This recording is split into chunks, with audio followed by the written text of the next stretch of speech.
well, as you said in your movies trilogy, plandemic, that means everything is planned.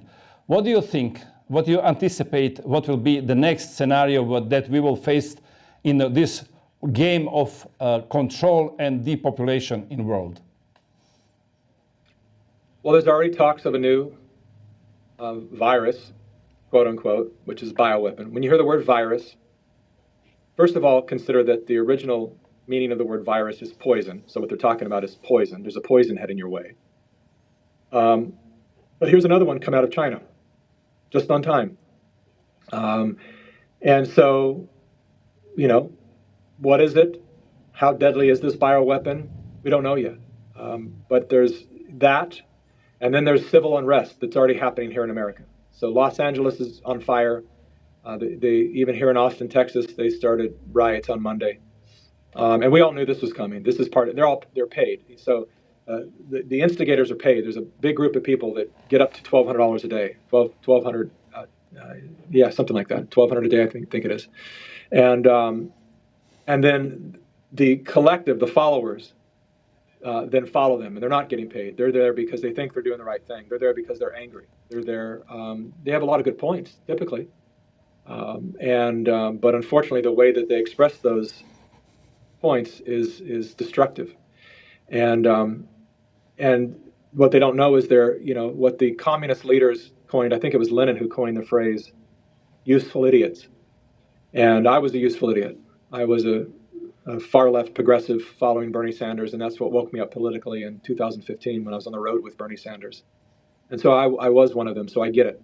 I felt that I was doing the right thing. I felt that I was following the right people. And now I understand that it's this weaponized compassion that pulls us into that. And that's what's happening with a lot of these good people that are in the streets. They actually think they're just fighting for, and I get it. I love Mexican people. Half of my family's Mexican and from other Latin nations, and I love them. And I think most of us do. We also understand the harm that's being done to our countries when 10 million of them are allowed to come in here, and they're all seem to be fighting age young men who are now the ones that are in the streets waving the flags of their countries, saying death to America. So this was all part of the destruction to cripple America, to keep us all in a place of dependency. It's all part of that overall agenda, and they're waiting for it. And I'll tell you right now, live on the air is be prepared for the next George Floyd. So that's how they ramp it up, and mark my words. And so in one of these events, some unarmed black person or brown person, maybe a woman this time, is going to get killed. And then they're going to say, there you go, there's the fascism, there's the evil people, and they're all going to rally around this person, make that person a saint, even if they're not, like George Floyd, even if they died of fentanyl or something else. And they're going to tell everyone that it's this fascist regime that is killing innocent people in the streets. And then they're going to ramp up their pay of agitators around the United States, and that'll carry on. France has been going through it, and a lot of other nations have been going through it. They want total chaos around the world. But again, the upside to this is this. In the end, we win. I have no doubt about that. And it's not just because I'm optimistic. It's because for over 30 years, I've studied the work of Joseph Campbell, a man named Joseph Campbell, who dedicated his life to understanding the human plight, the human story. He studied all the stories that mankind have been telling ourselves since the cradle of civilization, since the dawning of man. And he studied the etchings on the cave walls and the stories told around the campfires, and he found a commonality in all these stories.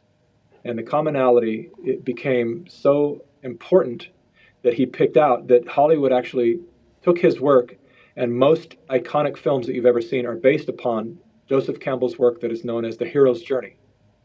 Because once we understood the mythologies of our lives and how they're all so similar, and how is it that these primitive people at the beginning of humanity were telling us very similar stories. There was the saber-toothed tiger was the dragon of that time, and it was the unsuspecting hero who saved the tribe, and then that story, just the faces and names change, but it's the same story told over and over, and it's always about a reluctant hero that stumbles upon a life crisis, something really big, and then takes it upon themselves, or is charged with the responsibility to go out into the world and to find the hero to save the day. And along the way, what happens is that hero's journey becomes a training experience for this person to ultimately realize that they are the one, that the force is within. We've heard all the cliches from the Hollywood movies because this is the hero's journey. And I believe the stage that we're in right now is the stage when all of us are waking up to realize the force is within, that we are the one. It's not some superhero coming to save us, some other hero, but it's we, the people. It's the cells within this organism of life, this gift that we call life, we are now charged with the responsibilities of rising up and protecting our children, protecting our wives, of supporting our husbands, and bringing all the light workers together, because darkness is trying to take over. And so we call them light workers. In a moment of darkness, it's our duty to shine our brightest. And when we do that, our light is so powerful, it is so unbreakable, that it will wash away the darkness. And we are going to get to experience that within this generation. There's a lot of dark stuff that's going to happen between now and then, but that is written in stone. That's how it works. And so I am absolutely positive that that's how it ends. But what we experience between now and then is up to us. Thank you, Mickey, for your time.